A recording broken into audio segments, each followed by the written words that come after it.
Welcome to Kannan spoken English. இன்றைக்கி நம்ம பார்க்க போகிறது சிம்பிளான வழியில் எவ்வளோ எளிய முறையில் ஒரு சென்டென்ஸ் ஃப்ரேம் பண்ணலாம் தெரிஞ்ச வார்த்தைகளை வச்சு. இப்போது சாதாரணமாக ஒரு சென்டென்ஸ் அமைக்கிறோன்னா சப்ஜெக்ட் இருக்கணும், வேர்ப் இருக்கணும், ஆப்ஜெக்ட் இருக்கணும். இப்போது இது எல்லாருக்குமே அடிப்படையில் தெரியாமல் இருக்கிறதுனால ஒரு சென்டென்ஸ் அமைக்க முடியாதா? இதெல்லாம் தெரிஞ்சால் தான் சென்டென்ஸ் அமைக்க முடியுமா அப்படிங்கிறது ஒரு question. Subject, verb, object, complement, adjunct இதெல்லாம் வேணும். Subject, verb, object, complement, adjunct இந்த காம்பனண்ட்லாம் இருந்தால் தான் சென்டென்ஸ் அமைக்க முடியுமா? இல்லைன்னா அமைக்க முடியாதா? சென்டென்ஸை நம்ம கேள்வி போகிறோம், நிறைய வாக்கியங்களை கேள்வி போகிறோம், நிறைய பேசுகிறாங்க, இதெல்லாம் நமக்கு தெரியுது. ஆனால் ஈஸியாக நமக்கு ஒரு சென்டென்ஸ் அமைக்க முடியும்னா தெரிஞ்ச வார்த்தையை வச்சு செய்யலாம். முதல்ல எப்படி இருந்தாலும் முதல்ல ஒரு வர்றது எழுவாய், ஃபஸ்ட்டு வர்றது எழுவாய், அதுதான் சப்ஜெக்ட்னு சொல்கிறோம். அதை தொடர்ந்து வர்றது வேர்பு. இந்த முக்கியமானது இதை மட்டும் தெரிஞ்சிட்டாலே அடுத்தது கொஞ்சம் கொஞ்சமாக நம்ம இம்ப்ரூவ் பண்ணிக்கலாம். சப்ஜெக்டு, அதை தொடர்ந்து வர்றது வேர்பு, வேர்பை தொடர்ந்து வர்றது ஆப்ஜெக்டு, ஆப்ஜெக்டை தொடர்ந்து வர்றது காம்ப்ளிமெண்ட்டாக இருக்கலாம் அல்லது அட்ஜெக்டாக இருக்கலாம். இதெல்லாம் ஃப்யூச்சரில் நம்ம கொஞ்சம் கொஞ்சமாக தெரிஞ்சுக்கலாம். இந்த கட்டத்தில் நம்ம பார்க்க போகிறது ஒன்லி ஃபார் பிகினர்ஸ், ஆரம்ப நிலையில் உள்ளவர்களுக்காக மட்டும் இந்த கிளாஸ். இது வீடியோ 1. பார்த்தீங்கன்னா இப்போ இருக்குது அவன் கொடுத்தான், அவன் கொடுத்தான், ரெண்டு தான் இருக்குது. ஒன்று அவன் இருக்குது, இன்னொரு வார்த்தை என்ன கொடுத்தான். இது சப்ஜெக்ட், இது வேர்பு. கொடுத்தான் என்பது வேர்பு. வேர்பில் என்ன இருக்கு? கொடுன்னா கிவ், கொடுத்தான்னா கேவ். ஆக present tense give, past tense gave. இப்போ தேர்ட் பர்சன் சிங்குலர் அவன், இது வந்து ப்ரெசன்ட் டென்ஸில் போட்டால் ஹீ கிவ்ஸ்னு எழுதணும். எப்படி எழுதணும்? ஹீ கிவ்ஸ், ஹீ கிவ்ஸ் அப்படின்னு எழுதணும். ஹீ கிவ்ஸ், ஹீ கிவ்ஸ் அப்படின்னு எழுதணும். இப்போ நம்ம கொடுத்துருக்கிறது கொடுக்குறான்னு இல்லை, கொடுத்தான்னு இருக்குது. அப்போ இந்த வேர்புக்கு இது வந்து ஃபர்ஸ்ட் வேர்பு, இது ரெண்டாவது வேர்பு என்ன? Gave, gave. ரெண்டாவது வேர்பு கேவ், GAVE, கேவ். ஆக ஃபர்ஸ்ட் வேர்பு, செகண்ட் வேர்பு, அதாவது வேர்பு 2, இது வேர்பு 1. ஆக வேர்பு 1 கிவ்ஸ், வேர்பு 2 கேவ். இப்போ அவன் என்பதற்கு என்ன வார்த்தை? இது எல்லாருக்கும் தெரியும், அவன்னா ஹீ. இப்போ நம்ம ஹீன்னு போட்டுக்கலாம். ஹீ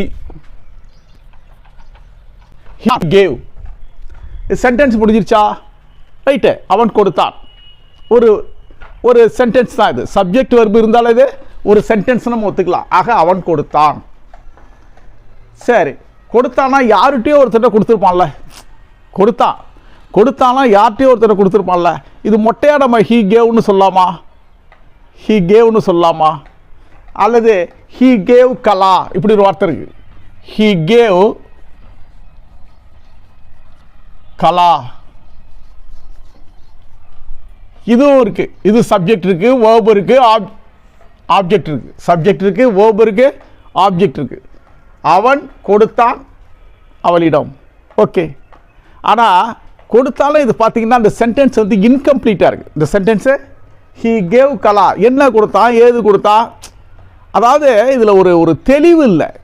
அதாவது கிராமட்டிக்கலாக to make grammatically correct and clear, to make it grammatically correct and clear, we have to add என்ன செய்யணும்? இதுக்கு என்ன செய்யணும்? ஒரு ஆப்ஜெக்டை சேர்க்கணும். கலா, ஹி கேவ் கலா. என்ன செய்யலாம்? ஏதாவது ஒன்று கொடுப்பான்ல, ஏதாவது ஒன்று குடிட் பண்ணுறதுக்கு இது ஒரு முழுமையான சென்டென்ஸாக தெரியல. இதில் ஒரு மீனிங் இருக்கிறதா தெரியும். கேவ் கலா முழுமை அடையல. இது இன்னும் ஏதோ ஒன்று கொடுக்கணும்ல, கொடுக்குறான்னா ஏதோ ஒரு திங்ஸ் வேணும் இல்லைங்க, அங்கே ஒரு ஆப்ஜெக்ட் வேணும் இல்லை.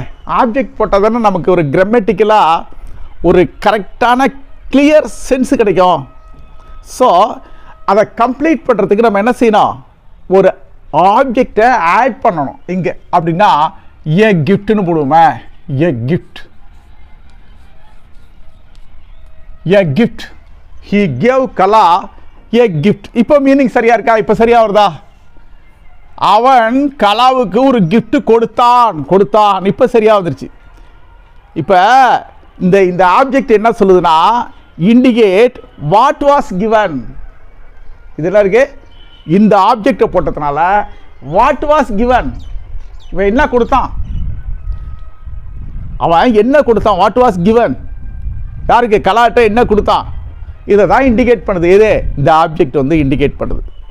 இது நம்ம முக்கியமாக கவனிக்கணும். அதுதான் ஒரு ஏதாவது ஒரு எக்ஸாம்பிள். இது இன்னொரு எக்ஸாம்பிள்.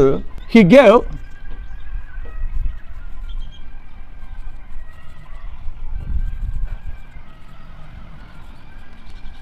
இதை பாருங்க. he gave Kala some advice.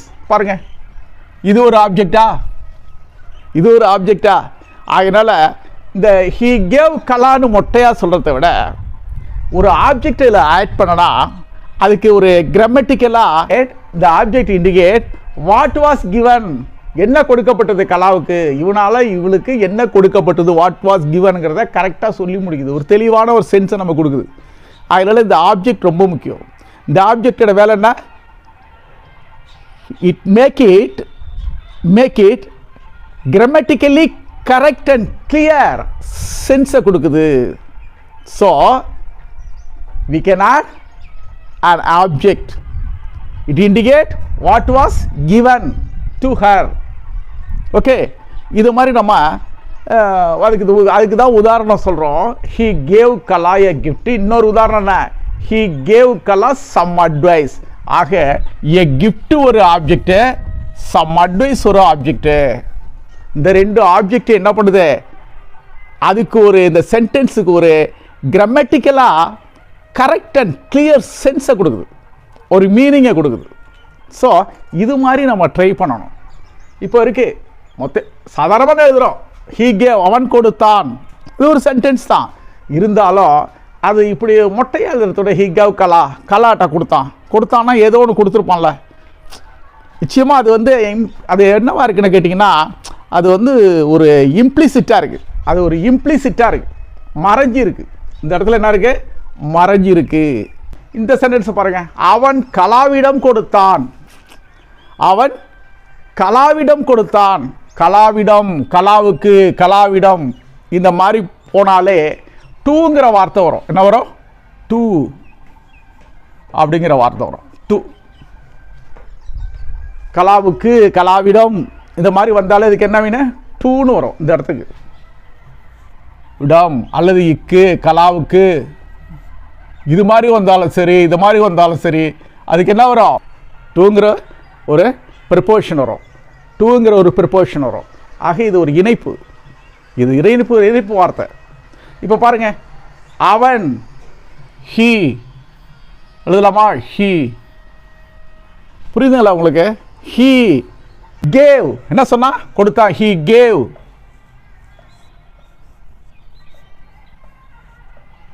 it, he gave it to Kala, gave it to Kala. இதுதான் சரியான position. he gave it to Kala, இதுதான் சரி. அவன் கலாவிடம் கொடுத்தான், he gave it to Kala. இந்த இட்டுங்கிறத நம்ம அவசியம் பேச்சு வழக்கிலும் சரி, எழுத்து வழக்கிலும் சரி, எழுத்து வழக்கத்திலையும் பேச்சு வழக்கிலையும் நம்ம என்ன பண்ணோம், அந்த இட்டுங்கிற சேர்த்து தான் நம்ம பேசணும். மொட்டையா he gave to Kala அப்படின்னு சொல்லக்கூடாது. he gave it to Kala. இப்போ அதில் நம்ம ஆப்ஜெக்டை பற்றி பேசணும். இங்கே என்ன பேசுகிறோம், டூங்கிற இணைப்பு சொல்ல இப்படி பயன்படுத்துகிறோம். he gave it to Kala. அவன் கலாவிடம் அதை கொடுத்தான். அதை என்பது இங்கே என்னவா இருக்கு, இம்ப்ளிசிட்டாக இருக்கு. என்ன இருக்கு, மறைமுகமாக இருக்கு. இம்ப்ளிசிட்டாக இருக்கு, மறைமுகமாக இருக்கிறது. மறைமுகமாக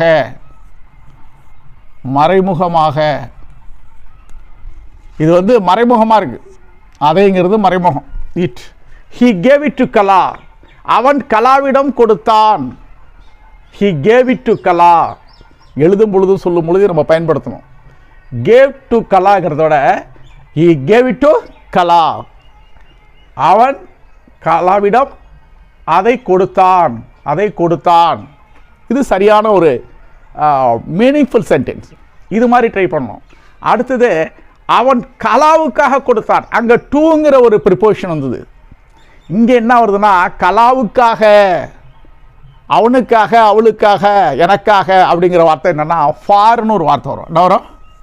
ஃபார். ஃபார், காக, காக அப்படிங்கிற வார்த்தை என்னது? ஃபார்னு வரும். எப்படி? இப்போ என்ன செய்யணும்? இப்போ கேவ் இட் டு கலான்னு போட்டுமா? இப்போ அவன் கலாவுக்காக கொடுத்தான், கலாவுக்காக கொடுத்தான். கேவ் இட்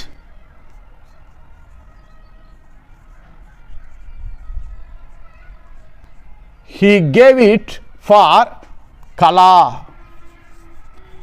கலா, அவன் ஃபார் கலா, கலாவுக்காக கொடுத்தான். எதை? அவன் கலாவுக்காக கொடுத்தான். ஃபார், அவன் கலாவுக்காக கொடுத்தான். கொடுத்தான்ங்கிறதுங்கிறதுல அந்த இடத்துல அதை என்பது இம்ப்ளிசிட்டாக இருக்குது, மறைமுகமாக இருக்குது. இதை நம்ம புரிஞ்சுக்கிட்டு சொல்லணும். எழுதும் பொழுதும் சென்டென்ஸில் நம்ம வச்சு பேசும் பொழுதும், அதாவது பேச்சு வழக்கிலும் எழுத்து வழக்கிலும் நம்ம இதை பயன்படுத்தணும். ஹி கேவ் இட் ஃபார் கலா, அவள் கலாவுக்காக கொடுத்தார். இந்த இட்டுங்கிறது ரொம்ப முக்கியம். ஃபாருங்கிறது அவளுக்காக, அவனுக்காக, அவளுக்காக, அவனுக்காக ஃபார் ஹிம், அவளுக்காக ஃபார் ஹர், கண்ணனுக்காக ஃபார் கண்ணன். ஓகே, அவர்களுக்காக ஃபார் தம், அவர்களுக்கு டு தம், அவளுக்கு டு ஹர். இந்த டூனுடைய முக்கியத்துவத்தையும் ஃபாருங்கிற முக்கியத்துவத்தையும் தெரிஞ்சுக்கணுங்கிறதுக்காக தான் இந்த சென்டென்ஸ் நம்ம எழுதிட்டு இருக்கிறோம், பயிற்சி கொடுத்துட்ருக்குறேன். இந்த டு என்பதும் ஃபாருங்கிறது எந்த அளவு பயன்படுது? டு யூ, உனக்கு, டு யூ, உனக்காக, ஃபார் யூ. புரியுதுங்களா? அவனுக்கு, டு ஹிம், அவனுக்காக, ஃபார் ஹிம். இந்த மாதிரி வார்த்தைகளை நம்ம பயன்படுத்தணும். இது ரொம்ப முக்கியம். ஆங்கிலம் பேசுகிறதுக்கு அழகாக இருக்குன்னா, பேசுகிறதுக்கு ஆசையாக இருக்குன்னா, இந்த மாதிரி ப்ரிப்போஷன் நம்ம கரெக்டாக பயன்படுத்தணும். To, for. இப்போ இதெல்லாம் தெரிஞ்சுக்கிட்டீங்களா? அவளுக்காக ஃபார் ஹர், அவனுக்காக ஃபார் ஹிம், அவனுக்கு டு ஹிம், அவளுக்கு டு ஹர், அவர்களுக்கு டு தம், அவர்களுக்காக ஃபார் தம். இந்த மாதிரி நம்ம அதை பயன்படுத்தணும். இந்த ஃபாருங்கிறது ரொம்ப முக்கியமான பிளேஸ், டூவும் ஃபாரும். அடுத்தது, அவன் கலாவுக்காக மட்டும் கொடுத்தான். அடுத்த சென்டென்ஸ் என்ன? அவன் கலாவுக்காக மட்டும் கொடுத்தான். இப்போ சப்ஜெக்ட் இருக்கிறது எப்படி எழுதுவோம்? அப்போ ட்ரை பண்ணி பார்ப்போமா? அவனுங்கிறதுக்கு என்ன செய்யும்? ஹி என்ன செஞ்சான்? கொடுத்தான். அடுத்து என்ன? சப்ஜெக்ட் வரப்போ, இது சப்ஜெக்ட் வந்துருச்சு. அதுக்கப்புறம் அதை உடனே ஃபாலோ பண்ணுறது என்ன ஃபாலோ பண்ணோம்? வேர்பு ஃபாலோ பண்ணோம், வினைச்சொல். அது என்ன இருக்குது? கொடுத்தான்ங்கிற வார்த்தை இருக்குது. இதுதான் வேர்பு. இதுவே என்னவா இருக்கு? Verb two. Give, gave. இந்த இடத்துல என்ன இருக்கு? Give, gave. Verb 1, verb 2. கொடுத்தான். இந்த இடத்துல என்ன இருக்கு? கொடுத்தான். வர்பு 2 இருக்கு. அப்ப என்ன செய்யணும்? he gave it, gave it. என்ன செஞ்சா? யார்கிட்ட கொடுத்தா? gave it only, கலாவுக்காக மட்டும். he gave it மட்டும், only. he gave it only for Kala. he gave it only for கலா. இதுல என்ன புரியுது உங்களுக்கு? he gave it only, கலாவுக்காக மட்டும். he gave it only for கலாவுக்காக. he gave it only for Kala. gave it only for கலா, கலாவுக்காக மட்டும் கொடுத்தான். Okay, he gave it only, என்ன இருக்கு? இல்லை என்ன இருக்கு? அவன் கலாவுக்காக மட்டும், கலாவுக்காக அப்படின்னு வரதுனால இங்கே ஃபார், ஃபார் மட்டும், only. he gave it only for Kala. he gave it only for Kala. Okay, கலாவுக்காகத்தான் கொடுத்தான். அவன் வேறு யாருக்காகவும் கொடுக்கல, வேறு யாருக்காகவும் கொடுக்கல. இது என்ன தெரியுது? இந்த சென்டென்ஸில் என்ன தெரியுது? he gave it only for கலா. அவன் கலாவுக்காக மட்டும்தான் கொடுத்தான். அப்போ என்ன? அவன் இவளை தவிர வேற யாருக்கும் கொடுக்கல. இதில் என்ன சொல்ல வர்ற கருத்து என்ன? என்ன நம்ம துல்லியமாக ஒரு கருத்தை தெரிஞ்சுக்கிறோம்? அவன் அதை வேற யாருக்கும் கொடுக்கல அப்படிங்கிற அர்த்தத்தை துல்லியமாக சொல்லுது. நல்லா புரிஞ்சுக்கணும். he gave it only for கலா. அவன் கலாவுக்காக மட்டும் அதை கொடுத்தான். அதாவது அவன் கலாவுக்காக மட்டும் கொடுத்தான். அப்போ மட்டும் கொடுத்தான். என்ன கொடுத்தான்? ஒரு பொருள் இருக்கும்ல, அது இம்ப்ளிசிட்டாக இருக்கு. அதுதான் அந்த இட்டு. நல்லா புரிஞ்சுக்கணும். இட்டு அவன் கலாவுக்காக மட்டும் கொடுத்தான். அப்போ இது அவன் இதை தவிர யாருக்கு கொடுக்கல, அவன் அதை வேற யாருக்கும் கொடுக்கல அப்படிங்கிற அர்த்தத்தை நம்ம எப்படி ஆங்கிலத்தில் எழுதலாம்? எப்படி எழுதலாம்? இப்போ என்ன சொல்கிறான்? இவன் கலாவுக்காக மட்டும்தான் கொடுத்தான். சொல்ல வேண்டிய கருத்து என்ன சொல்ல வந்திருக்கு? அவன் அதை வேறு யாருக்கும் கொடுக்கல. அப்போ என்ன செய்யணுது? he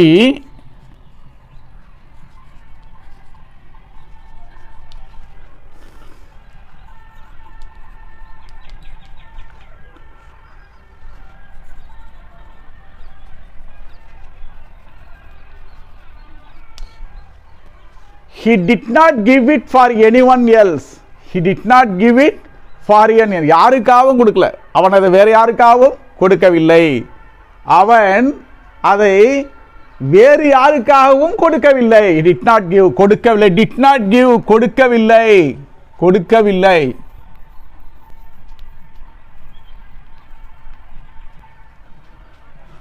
என்ன செய்யறான்?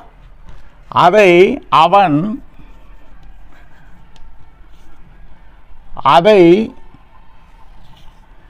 அதை வேறு யாருக்காகவும், இந்த இடத்துல என்ன வரும்? இந்த இடத்துல என்ன வரும்? வேறு யாருக்காகவும்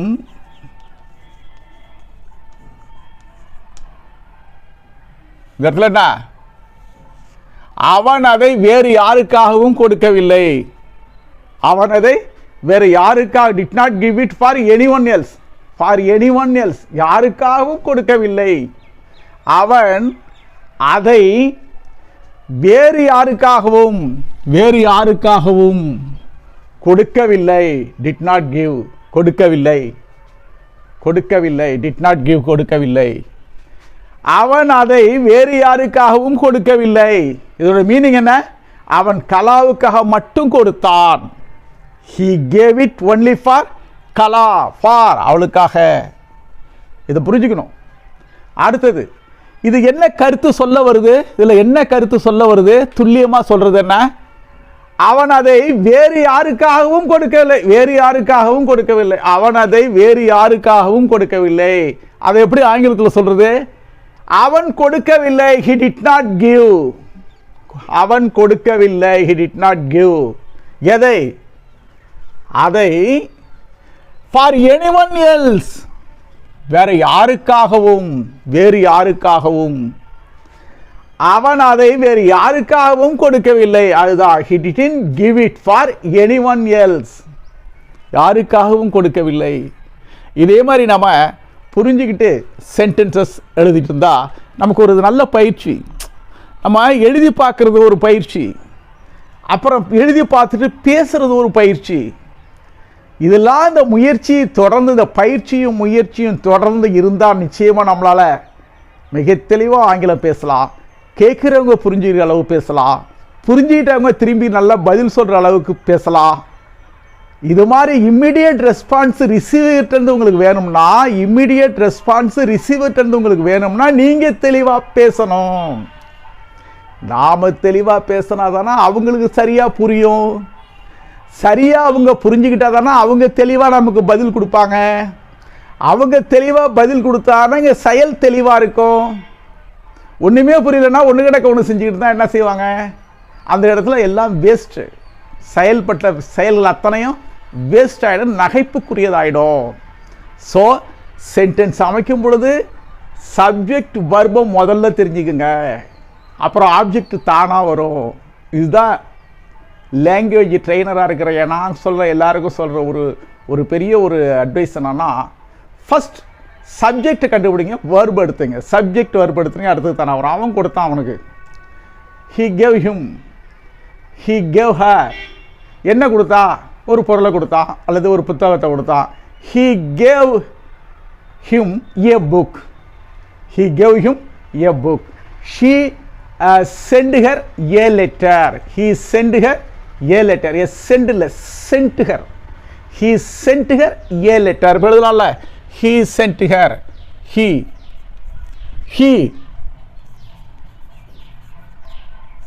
sent her. மொட்டையா இருக்கு. இதுக்கு என்ன செய்யணும்? இதை மீனிங்ஃபுல் ஆக்குறோம்னா அங்க ஒரு ஆப்ஜெக்ட் வேணும். ஆப்ஜெக்டே வேணும். Letter, a letter. Subject, verb, object. இது ஒரு ஆப்ஜெக்ட் தான். இதுவும் ஒரு ஆப்ஜெக்ட். இது டைரக்ட் ஆப்ஜெக்ட், இது இன்டைரக்ட் ஆப்ஜெக்ட். இதுக்கு பேர் என்ன? இது இன்டைரக்ட் ஆப்ஜெக்ட், இது டைரக்ட் ஆப்ஜெக்ட். அதுதான் ரெண்டு ஆப்ஜெக்ட். இந்த வர்புக்கு ஒரு ஆப்ஜெக்ட் தேவைப்படுது. பாருங்க. அதான் he sent her a letter. இது டைரக்ட் ஆப்ஜெக்ட், இது இன்டைரக்ட் ஆப்ஜெக்ட். ஆக சப்ஜெக்ட், வர்பு, ஆப்ஜெக்ட் இருக்கு. சரி, மொத்தமா இந்த சப்ஜெக்ட் என்ன சொல்லுது நமக்கு? இந்த சப்ஜெக்ட் என்ன சொல்லுது? It indicates what was given, what was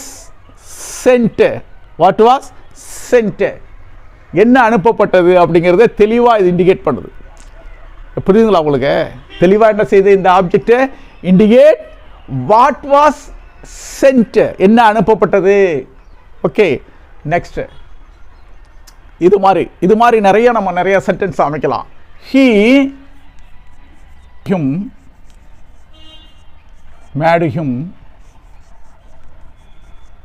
captain. இந்த அர்த்தம் பாருங்க. Subject, verb, object. என்னவா நியமிச்சாங்க? என்னவாக அப்படின்னு வந்தா இது காம்ப்ளிமெண்ட். இது என்னது? காம்ப்ளிமெண்ட். இதுக்கு பேரு complement. he made him captain. இதுதான் இதுக்கு பேர் வந்து, இந்த சென்டென்ஸுக்கு பேரு,